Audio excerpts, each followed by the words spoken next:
Mais voilà, c'est pas un sacrifice, et donc voilà, ça va, c'est bien. En fait, c'est bien comme ça. Je me suis mis à disposition. Et en fait, c'est un des trucs de cette crise aussi, c'est qu'il y a beaucoup de thérapie, beaucoup de méditation pleine conscience, beaucoup de yoga, beaucoup de façons de faire des instruments de musique, ou la prière même pour certains. C'est l'idée de revenir à ici et maintenant. Hic et nunc en latin. Là, j'étais avec toi, et puis avec ceux qui nous écoutent, et puis j'étais avec toi et ceux qui nous écoutent, en fait. J'étais pas dans mes pensées, j'étais pas ailleurs, j'étais pas en train de regarder un autre sur un téléphone portable, ni rien. Et en fait, pour moi, ces moments-là, ils sont d'habiter le présent de manière la plus entière possible, et, et complètement, de me mettre à disposition, en fait, de l'instant présent. Et je crois que c'est une des clés du bonheur, en fait. Donc si tu me demandes aujourd'hui si je suis heureux, en fait, je pense que je suis très heureux, quoi. Je suis à ma place, en fait. Et je crois que c'est une des choses qui peut peut-être aider les gens à passer à l'action, ou à trouver ce qu'ils peuvent faire dans cette histoire. C'est qu'en fait, ça remplit de bonheur, quoi, d'habiter l'instant présent. Et donc, il y a une phrase comme ça qui est à la fin. Là, pour le coup, je fais une référence très profane. C'est une vidéo de Slackline. Vous savez, c'est les gens qui marchent sur un fil, là, d'un type qui s'appelle Julien Desforges. Vous pouvez aller voir après si vous voulez.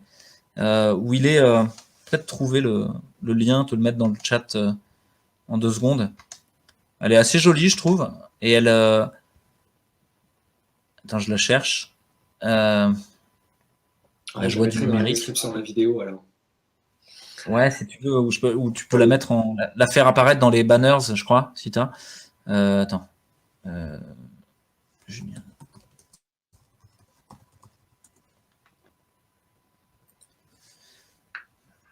Hop. En fait, bon, bah, peut-être ça parlera à certains, mais visuellement, c'est assez joli. Et surtout, il y a une phrase à la fin. Attends, je te l'envoie dans une seconde. J'avais copié-collé le lien. Je te le mets dans le chat privé. Et si tu veux, je sais pas si tu as l'option des. Hop là. Si, les banners. Ouais. Alors. Ouais.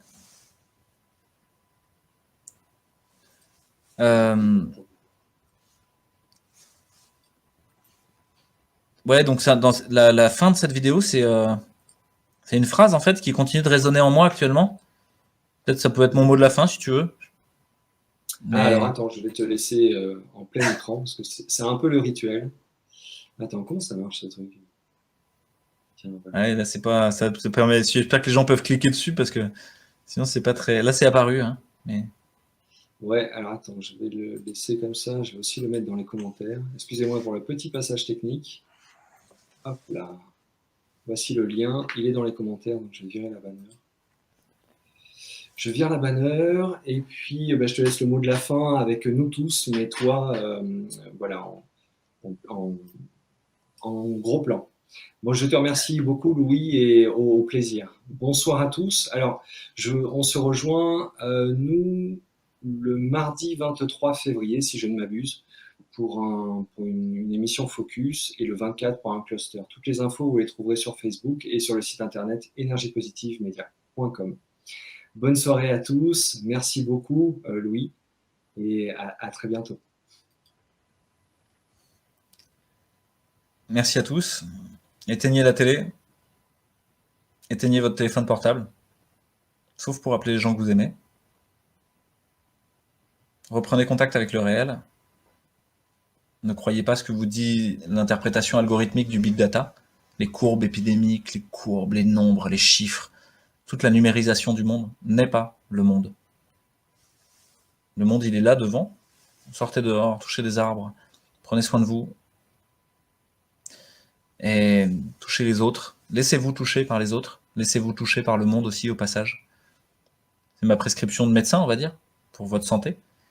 Et dans la prescription, il y a aussi les éthiques de la permaculture. Il y a l'idée de prendre soin de soi d'abord. Prenez soin de vous d'abord. Si vous n'êtes pas en paix là-dedans, vous n'arriverez pas à avoir la paix là-devant.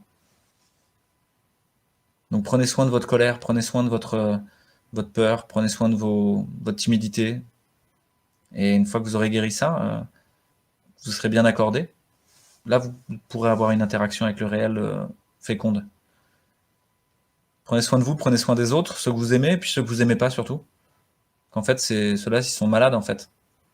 Et il faut en prendre soin, il y a besoin de les accueillir. Prenez soin du monde autour de nous, de la nature, des choses qui vivent, d'être en lien avec le vivant, d'être en diplomatie avec le vivant. Et partagez vos ressources, partagez vos pépites, partagez vos découvertes, vos compréhensions. De ce partage, justement, va naître tout ce dont on a parlé ce soir, cette mise en lien, qui va être comme une déflagration dans le réel, en fait, pour le transformer. Prenez... Ouais. Et j'ai une petite phrase qui va peut-être paraître mystérieuse à certains, mais c'est sur cette idée d'habiter le présent, en fait, complètement et entièrement, d'arrêter de projeter sur l'avenir, d'arrêter d'avoir peur du passé, d'arrêter d'avoir des appréhensions sur demain. Le présent est la porte, la pratique est la clé.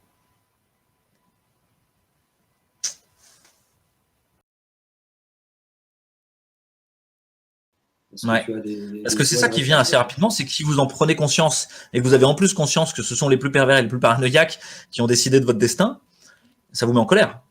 Parce qu'on vous avez désapproprié de votre souveraineté, quoi. La question de la souveraineté est importante. En communication non violente, j'en ai pas parlé, mais on parle au jeu. C'est la principale chose pour pas créer de violence. C'est si je parle de moi, si j'arrive devant l'école et je dis j'ai l'impression de faire du mal à mes enfants quand je leur mets le masque. C'est tout. Vous dites juste ça. Vous agressez personne. C'est pas attaquable. Si vous dites à l'autre, connard, arrête de faire chier les enfants, quoi. Enfin, même si vous lui dites même pas aussi violemment que ça, si vous dites, ouais, avec le masque pour les enfants, de toute manière, c'est n'importe quoi.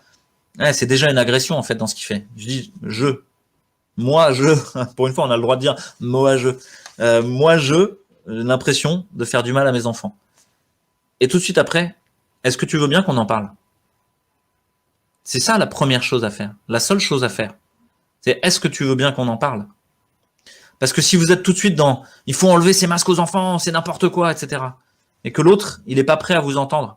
Parce que lui, il est dans ses peurs, il est dans l'histoire que lui racontent les pervers qui possèdent les médias, etc. Ben, il n'y arrivera pas à vous écouter. Et il va chercher à vous éliminer parce qu'en plus, vous créez de la confusion dans sa tête. Donc je crois que c'est pour ça que la voie, je vous l'ai dit, je passe au déferlement totalitaire. Je l'ai dit dans certaines vidéos, je pense qu'on est dans un déferlement totalitaire, c'est-à-dire un moment de dictature qui s'installe, qu'il faut regarder en face, sans inquiétude outre mesure, mais qu'il faut regarder en face, quoi. Encore une fois, pas être dans la peur, mais d'être dans la prudence et l'intelligence, et après prendre une décision sur ce qu'on veut en faire. C'est en train d'arriver, comme c'est déjà arrivé dans l'histoire de l'humanité. J'ai déjà dit plusieurs fois, mais il y a beaucoup de juifs ashkénazes dans le collectif qui sont venus à cause de ça. Ils sont venus en me disant, Louis, tu sais, nous, on nous a déjà raconté cette histoire-là dans notre famille. Et on veut pas que ça recommence. Chouette. Et donc, cette histoire-là, elle est arrivée dans le stalinisme, elle est arrivée dans les Khmers rouges, elle est arrivée dans le nazisme, elle est arrivée de très nombreuses fois dans l'histoire de l'humanité. Des moments de déferlement totalitaire, parce que justement, on était arrivé à un moment intenable. Tellement intenable pour les pervers paranoïaques qui avaient décidé qu'ils allaient diriger le destin du monde à votre place. En fait, ça n'est pas tenable. Cette situation n'est pas tenable.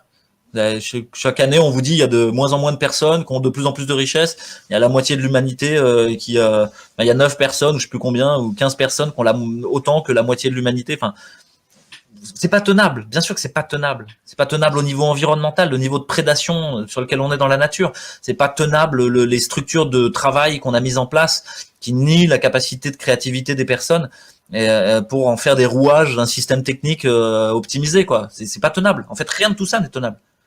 Et ça fait des années que ça s'amplifie. Donc on est arrivé au point d'orgue, en fait. Au moment où ça fait un maximum de bruit. Mais en fait, c'est la fin. Et les déferlements totalitaires n'ont qu'un temps. Le problème, souvent, c'est qu'en face de ces déferlements totalitaires, il y a des déferlements de violence, justement de réaction pour faire bouger ce système qui doit bouger. Il peut pas rester comme ça. Il peut pas revenir en arrière non plus. Et donc, peut-être que c'est nécessaire. En tout cas, c'est ce que pense René Girard, par exemple, qui est un penseur qui parle de la violence mimétique, qui dit que face à une violence, il y aura encore plus de violence et que ça va aller crescendo au sacrifice final d'un bouc émissaire. Et que ça va permettre la résolution. bah moi j'ai envie de croire, parce qu'il y a des exemples historiques fameux, qu'il y a une autre voie, et que cette voie c'est celle de la non-violence, qui justement, exactement comme on a parlé de la communication non violente au début, je boucle avec ça maintenant, consiste à descendre au-delà de l'émotion. Déjà à regarder les faits, ce qu'on vient de faire, regarder le système et les crises, lui donner une intelligibilité, le comprendre. Et une fois qu'on l'a compris, regarder les émotions que ça génère en moi. Je suis indigné, c'est insupportable, je suis en colère. Et ensuite dire, mais qu'est-ce que je veux? Pourquoi ça me met en colère? Et ce que je veux, profondément, si je prends moi, c'est être moi et en lien. Être en sécurité avec nous tous, mais pouvoir m'exprimer individuellement. Et pouvoir m'exprimer individuellement. Il n'y a pas de mais. Ok. Est-ce qu'on peut aller vers ça, quoi? Est-ce qu'on peut en parler déjà? Et puis est-ce qu'on peut essayer d'y aller ensemble? Mais si vous regardez les gens qui, par exemple, tiennent la narration mainstream, en fait, leur besoin, c'est le même. C'est d'être un nous, ensemble et en lien. Ils veulent pas être tout seuls et avoir peur. Il n'y a personne qui a envie d'être tout seul et d'avoir peur de mourir. Mais regardez ce que vivent les personnes âgées aujourd'hui, qui ont le masque dans la voiture, les gants, et qui passent de longue devant BFM. En fait, ils sont comme nos pervers paranoïaques. Ils sont arrivés à un moment où ils sont tout seuls et ils ont peur de mourir. Et ils souffrent.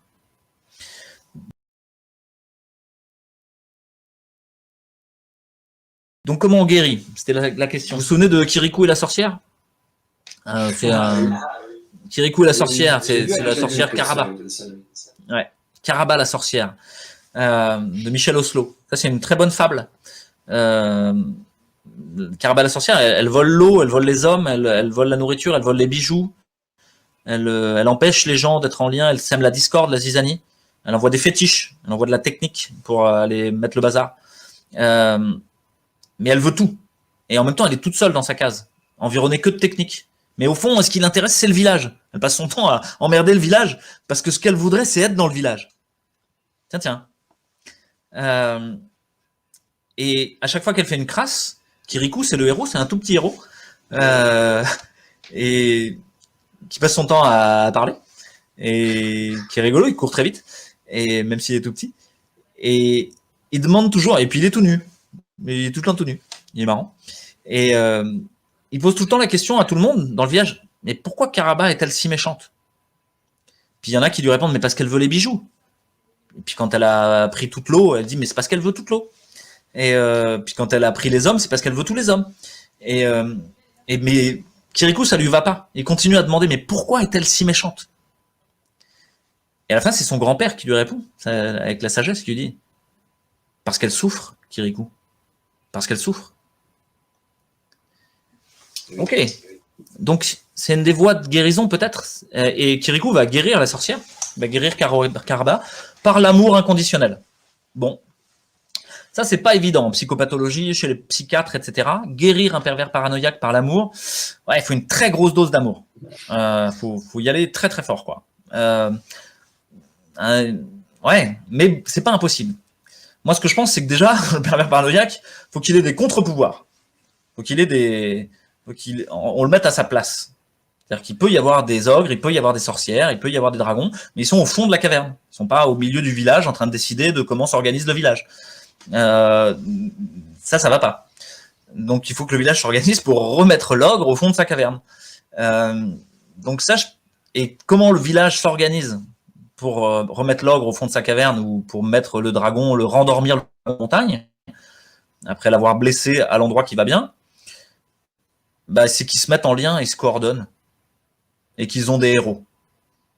C'est-à-dire qu'à la fois, ils sont un nous, ils sont le village, ensemble, ils arrêtent d'être divisés avec ceux qui ont peur du dragon, ceux qui n'ont pas peur, ceux qui sont... ils se mettent ensemble et ils disent, il faut qu'on se débarrasse du dragon. En tout cas, qu'il soit pas au milieu du village, qu'on le renvoie. Vous avez remarqué, souvent dans les contes pour enfants, les monstres, ils tombent dans le torrent, et ils disparaissent, et on ne les revit plus jamais. Ils sont pas morts, mais on ne les revit plus jamais. En tout cas, dans le temps de l'histoire. Il faut se mettre en lien, parce que tout seul, vous avez aucune puissance. Tout seul, vous êtes face à un mur de verre. Le système est trop fort, trop puissant, le dragon est trop gros. Et c'est toujours un monstre beaucoup trop gros pour le moindre des héros du village. Donc se mettre en lien, en fait, se mettre en résonance les uns avec les autres. Ça rejoint le livre d'Armut Rosa dont je vous parlais tout à l'heure, en résonance. Et en résonance avec les besoins profonds du monde. De quoi on a besoin, en fait? On n'a pas besoin d'un nouvel iPhone. On n'a pas besoin d'une nouvelle webcam.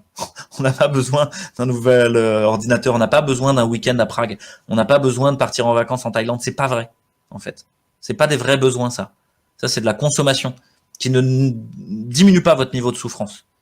Donc, il faut revenir aux besoins fondamentaux. Les besoins fondamentaux, c'est ceux qui diminuent le niveau de souffrance. Et l'énorme besoin, c'est d'être en lien. Et donc déjà, de souffler sur les braises, de raviver les braises du vivant autour de vous, avant même de vouloir convaincre qui que ce soit. D'essayer de former un groupe. Et que ce groupe, ensuite, il puisse raconter une histoire. Il puisse avoir une voix. Parce que si vous êtes tout seul à parler dans le désert, nul n'est prophète en son pays, nul ne peut crier dans le désert. C'est pas possible. Donc vous devez être ensemble et raconter ensemble une histoire. Et faire taire celle qui est racontée par le monstre. Comment faire taire les médias? Pour nous, pour les gens qui ont déjà pris conscience, facile, il faut éteindre la télé, il faut arrêter de réagir en fait à ce qui est déjà dit, il faut arrêter de suivre même la narration. Mais il faut mettre autre chose à la place, il faut mettre une protension collective positive, autre. Et en fait, elle est déjà là. Il y a plein de gens qui font des écolieux, il y a plein de gens qui font de la permaculture, il y a plein de gens qui prennent soin les uns des autres autrement que dans le système technique de notre santé allopathe malade. Il y a plein de gens qui font de la science et du savoir autrement que dans le système vermoulu de la publication scientifique. Donc, en fait, tout est déjà là. Il faut juste que ces gens se mettent en lien. Donc, le travail, en fait, le premier travail, c'est de mettre en lien et de s'organiser. C'est mon regard sur les choses et il appelle à grandir en permanence, quoi, à s'étayer en permanence. Mais c'est vraiment cette logique de la permaculture qui est avant de vouloir commencer à agir, avant de vouloir transformer le système, je le regarde. Normalement, en permaculture, il faut regarder même le défilement des saisons. Et pendant plusieurs années, regardez le jardin, comment il vit, comment il évolue. Et là, juste mettre une petite touche à un endroit et voir ce qui se passe. Si vous voulez une vraie transformation, si vous arrivez avec votre motoculteur, vous défoncez le jardin, vous faites vos planches de culture, il y a toutes les chances que vous ayez un max de limaces au printemps d'après. Tout va être ravagé. Vous allez avoir des ravageurs, ça va pas marcher, quoi. Par contre, vous êtes un jardinier prudent. C'est-à-dire, vous êtes dans un système vivant et il doit évoluer doucement. Vous faites une petite touche là. Vous regardez ce qui se passe. Quand vous faites une petite touche, vous mettez quelque chose qui est utile à plein d'endroits différents. Un poulailler, c'est pas juste un poulailler. C'est pas juste la maison des poules. Un poulailler, c'est aussi un paravent. Ça peut aussi être quelque chose de beau, un endroit où on fait de la peinture, où les enfants ont un truc avec des craies. Ah tiens, ça peut être aussi un jeu pour les enfants, d'aller voir les poules, de découvrir le vivant, d'aller ouvrir pour prendre les œufs. Ça peut être une présence de vie dans un environnement qui est un peu dégradé en termes de vivant. Ça peut être pour faire de l'ombre à l'endroit où il y a du soleil. Et donc, ça va être une zone où vous pourrez peut-être être bien pour prendre le café ou le thé. Tiens, en fait, un élément a plein de fonctions potentiellement. Et plus il en a, mieux c'est. Et une fonction doit être remplie par plein d'éléments différents pour que ce soit résilient. Parce que s'il y a qu'un seul truc pour jouer pour les enfants, au bout d'un moment, non, ça va pas marcher. S'il y a qu'un seul truc pour manger, que c'est que les poules, vous n'aurez jamais assez mangé, vous serez pas autonome. Il va falloir d'autres trucs. Donc, toutes les fonctions doivent être remplies par plusieurs éléments et un élément remplit plusieurs fonctions.